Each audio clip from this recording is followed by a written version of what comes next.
recently been acquired, which is why we're all here.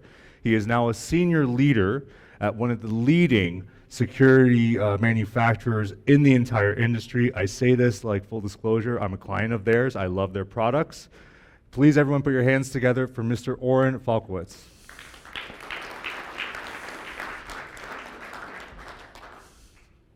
Thank you. Thank you. Hello? Okay, hello? Hello? Okay. Feel like Madonna.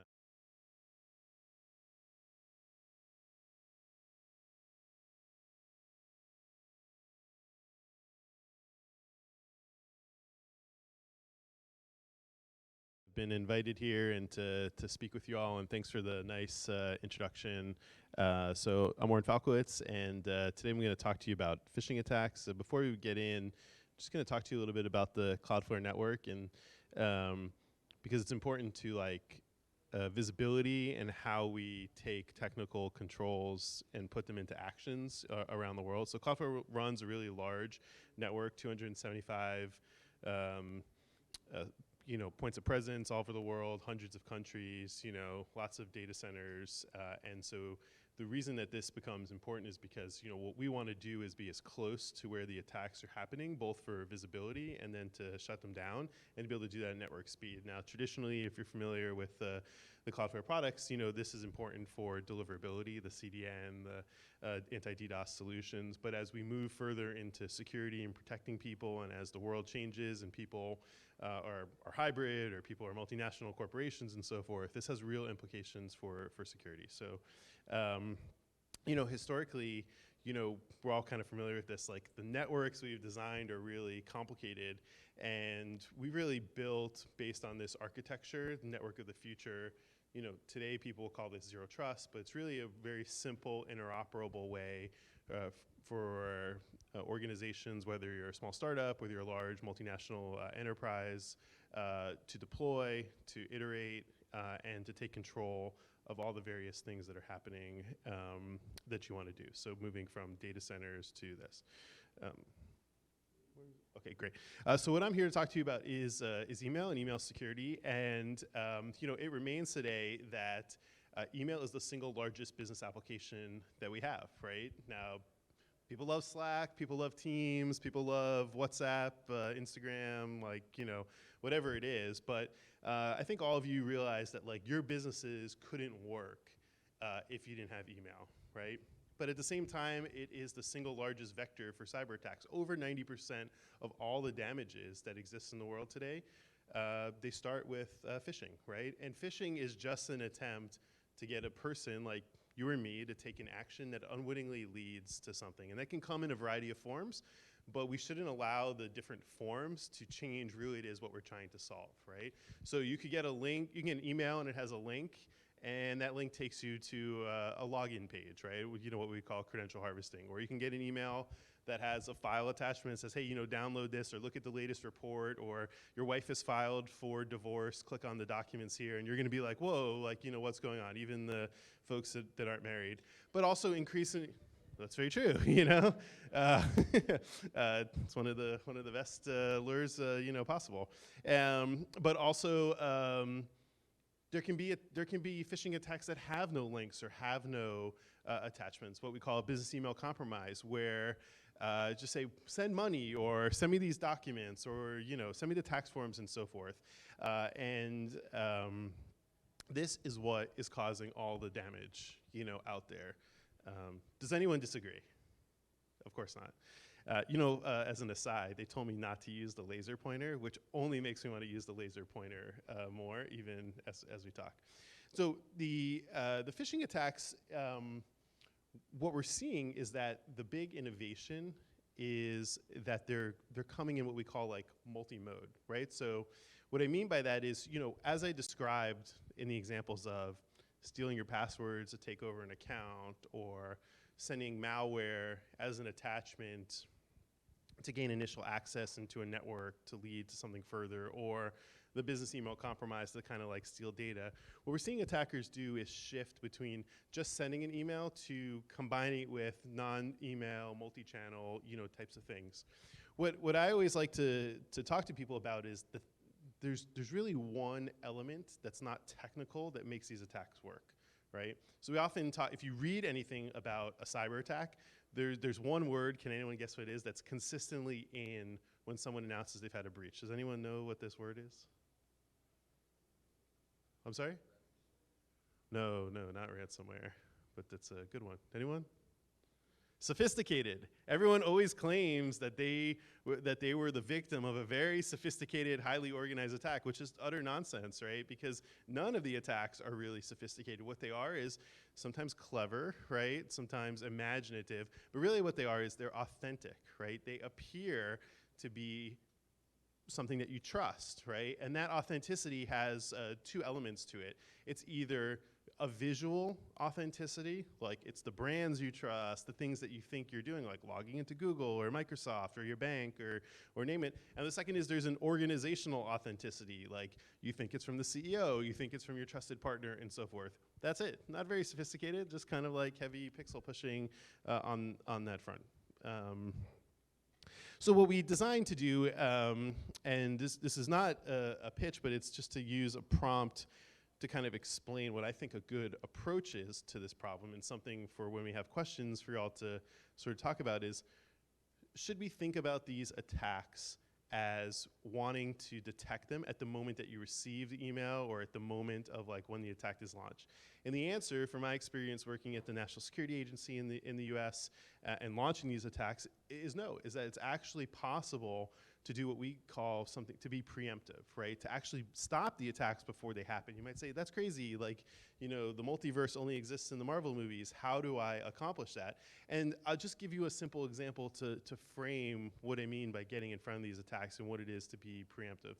First of all, we as humans are exceptional at being preemptive in our lives. When it calls for rain, people bring an umbrella. When there's snow on the ground, you bring a jacket. Now, I didn't bring a jacket to Canada because nobody told me that there was snow on the ground, and that has been uncomfortable for me.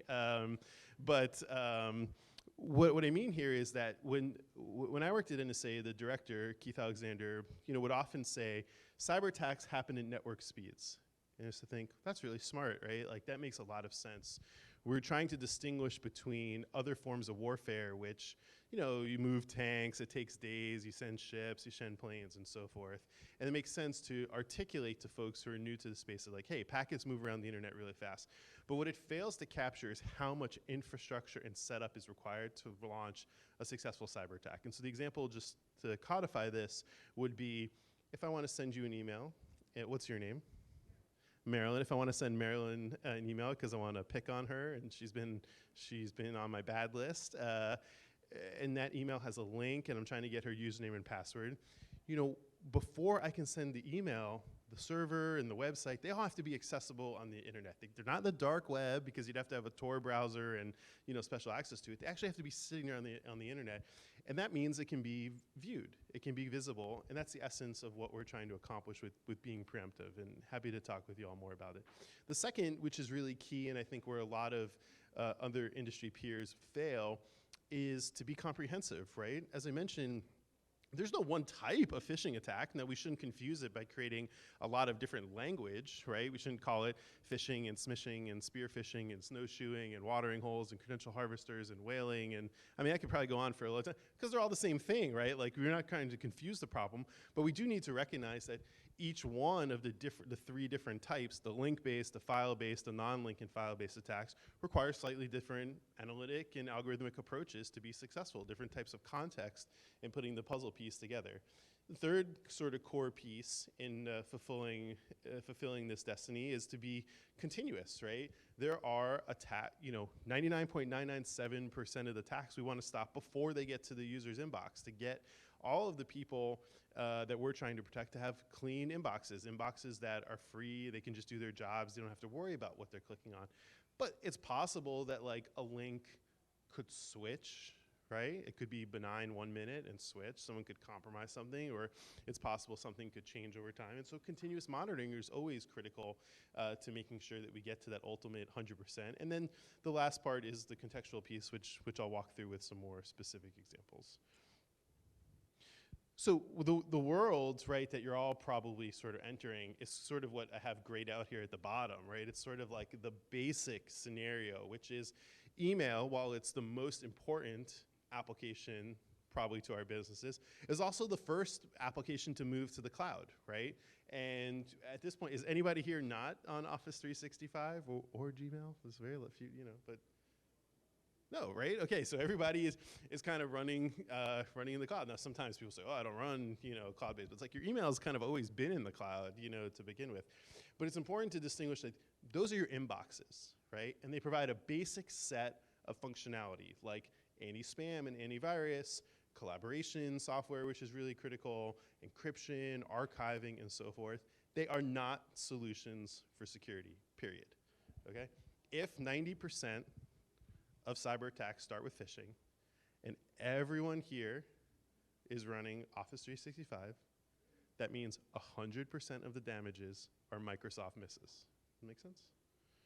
So what we want to do, it's just designed to do a different thing, right? It's not a critique, they're just designed to do a different thing. And what you need is something beyond that that's focused on not only stopping the attacks, but also orchestrating, allowing you to do log management, do further investigations, allowing you to do other types of like authentication and hygiene, other SOAR operations, and be multi-mode and create that contextualization.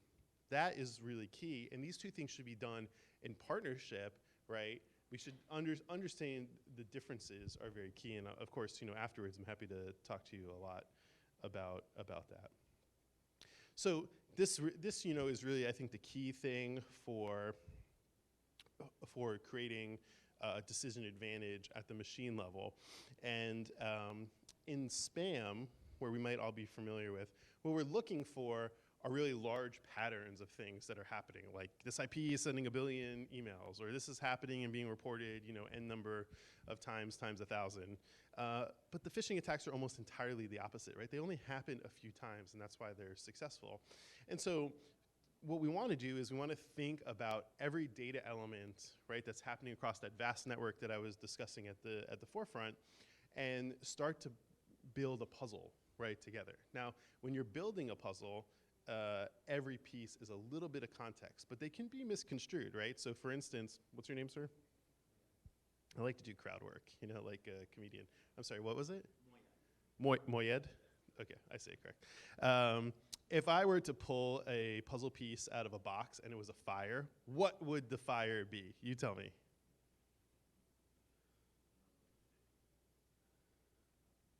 could be anything you want. Use your imagination. Yeah, what's the picture? What's the picture? You pulled the piece and there's a fire. What is happening in the rest of the puzzle?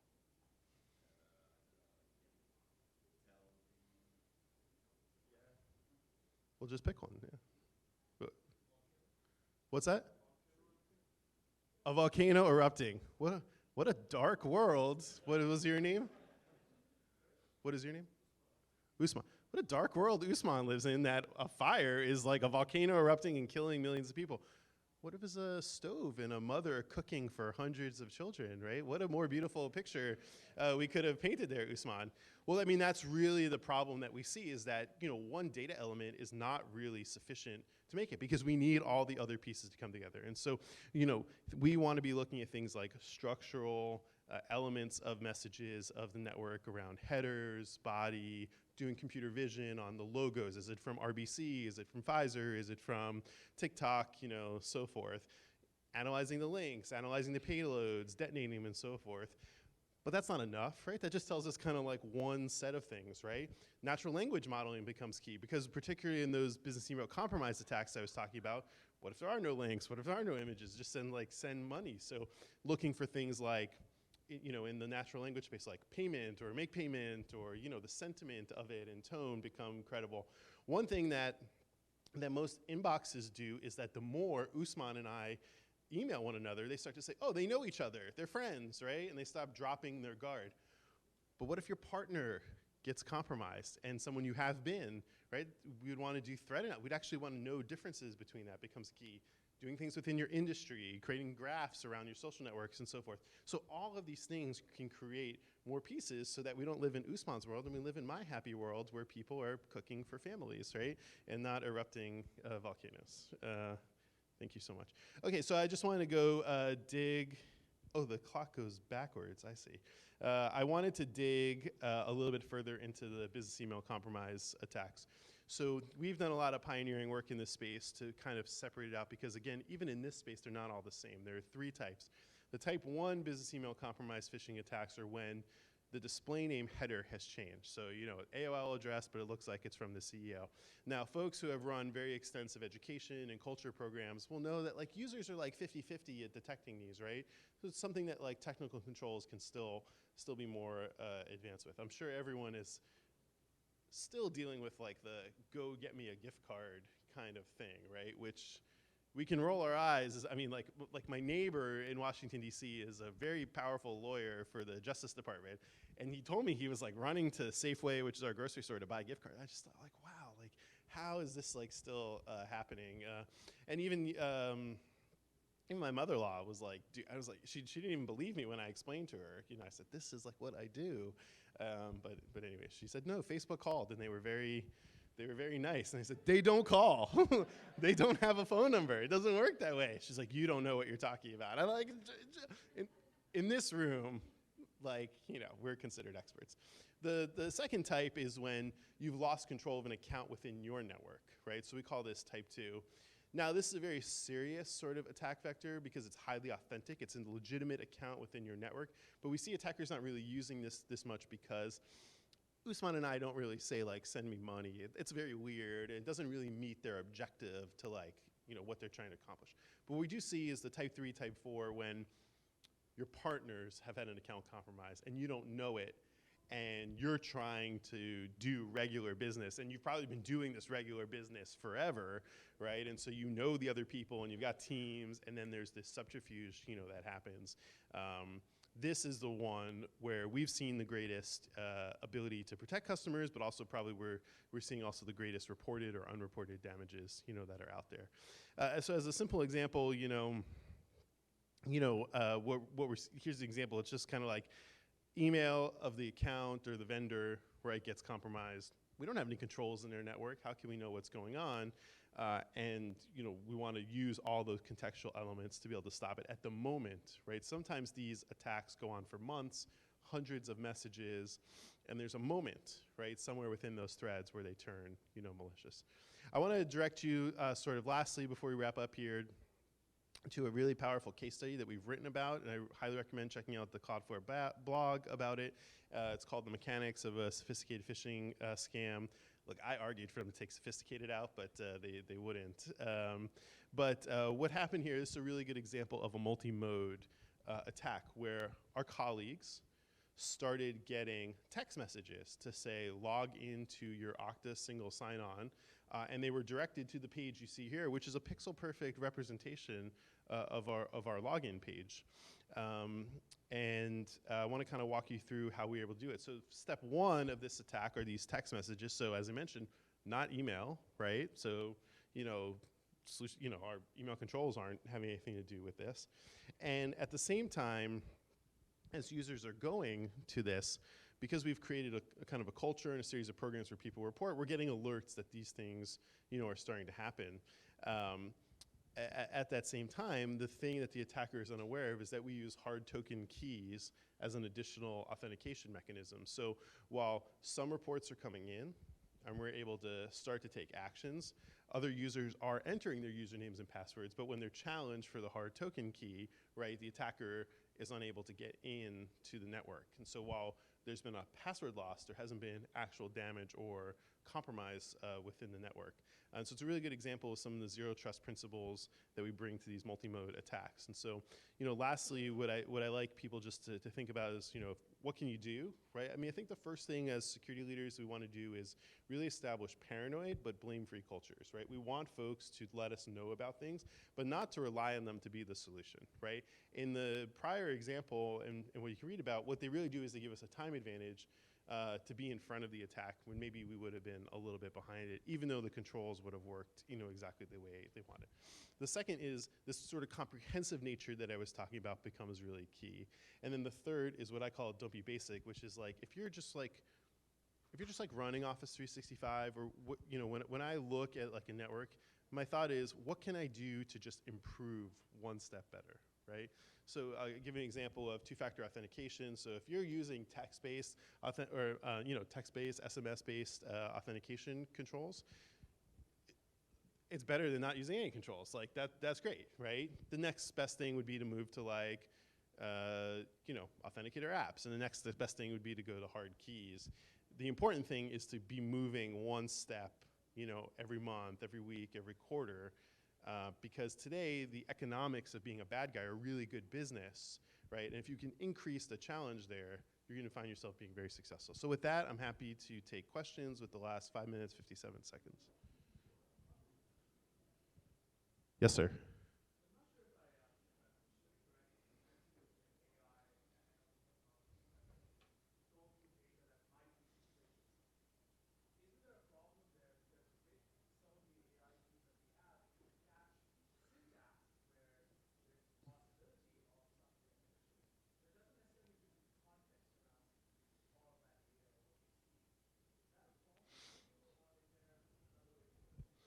No, AI is the greatest thing to stopping cyber attacks. What I mean by that, I'm going to tell you a truth, and it might be hard for some. The hardest thing in life to do is to pretend to be normal. Okay? And what I mean by that is that as humans, we do things that seem erratic, but they actually create very normal patterns, right? And in all my experience, I'll give you some examples. The first one that I would say is there was a time when I was working for the U.S. government and there were terrorists that we were monitoring. And it's extreme, I know, it's like extreme, but I think it drives the point home. They're terrorists that we're monitoring, and what they decided to do to evade the U.S. government and all our partners was to change their voices on their phone, okay? And what happens? They're like the only 11 guys on planet Earth that sound like Donald Duck.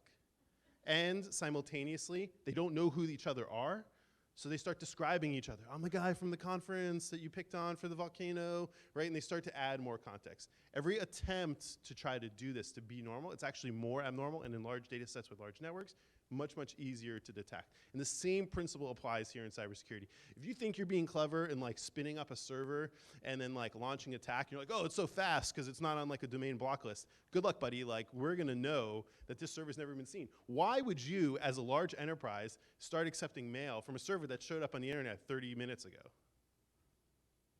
I mean, no, no, that would be really silly. And so we actually see it the opposite way.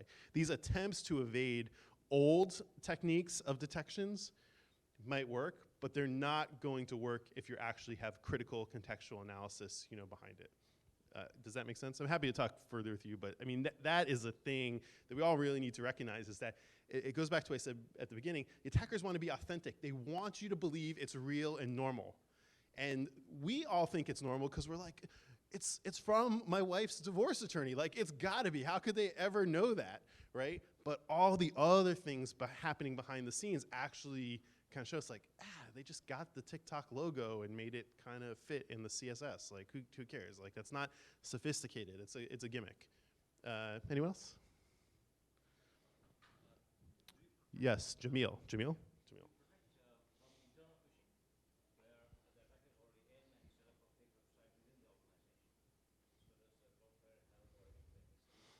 Yeah, the question is, how do you protect against internal phishing? Well, one, I would tell you internal phishing starts with external phishing. How'd you get in to begin with, right? Well, you got to get in, So what we want to do, just first and foremost, I point out, is don't let them in, right? Don't allow this to happen. And yes, as that as well.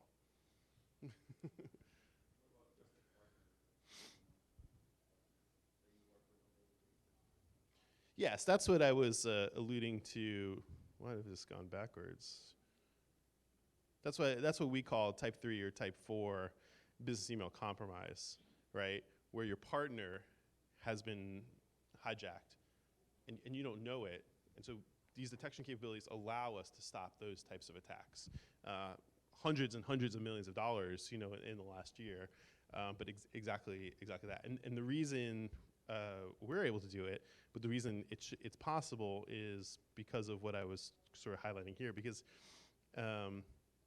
putting all these things together. There are changes, there are sentiments that are happening, right? Like, oh, like, you know, just the like, just independently of itself, like, oh, our banking information has changed, is not enough to call it, you know, malicious. But it's a good start, right? Like, that doesn't happen a lot, particularly for large organizations. And then there's other elements that start to come into play that allow you to say, hey, on this front. So, others? We have time for like one more. Yeah, there we go. This side of the room seems to really, and maybe if I stand over here. Yeah.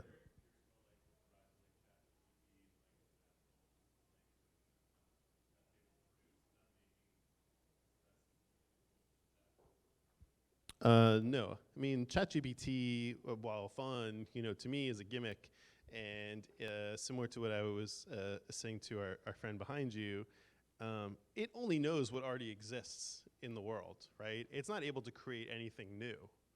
So while it might speed up something like, write me an email for, you know, that says something to Barack Obama, you know, it's not particularly novel. It only gathers information from what's publicly available, you know, today. It doesn't have any like internal concepts, or, you know, won't know your internal company projects or personal details and so forth. And I think that those programs, as I mentioned, while to some feels like you're speeding up, you're becoming more authentic, in reality, they have a flaw, right? Which is they're not particularly normal. They're robotic in some way. They're easy to detect computationally, right? So, make sense? One last question? Someone over here, come on. We've been smiling at each other the whole time. I thought, oh, okay, again, over here, okay.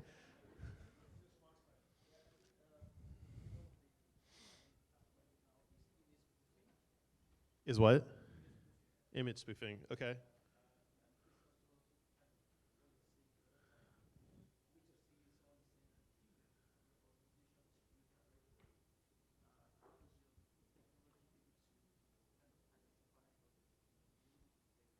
What is image spoofing?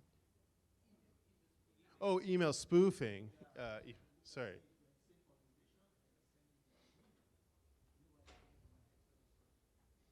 Yeah, absolutely. I mean, if I understand correctly, you know, that's what we would describe here as type 1, where someone is trying to spoof your company, or and one of the prior ways that people have tried to do this is with like SPF, DKIM, and DMARC. But today, like, and again, this goes back to my point about the economics of being a bad guy. It only costs a few dollars to go to Gmail, register a domain, set something up that's going to have legitimate DMARC, DKIM, SPF, and then, you know, you can spoof the display names. Like, you can say like, I'm Barack Obama, I'm Justin Trudeau. Like, it doesn't, you know, they allow that, and so that contextual piece, you know, becomes even more critical to understanding that. Well, hey, you say you're this, but why are you coming from here, and so forth. And so that's why that's a really good example of why you need this sort of broad-based, comprehensive analytics approach versus just saying like, well, does it pass? If, you know, just a check for does it pass DKIM, DMARC, or SPF. Those are great checks. I mean, if they fail and you want to set P=0 policies to not allow those messages or to protect your outbound consumer marketing, that's really good. But you'll just find consistently that there are plenty of messages, that will pass that still exhibit the same types of attack behaviors. Make sense? Well, thank you so much. It's been a pleasure to be here, and I'm here. So questions, you know, chats, ChatGPTs. If you guys want to make some stable diffusion models after, let me know.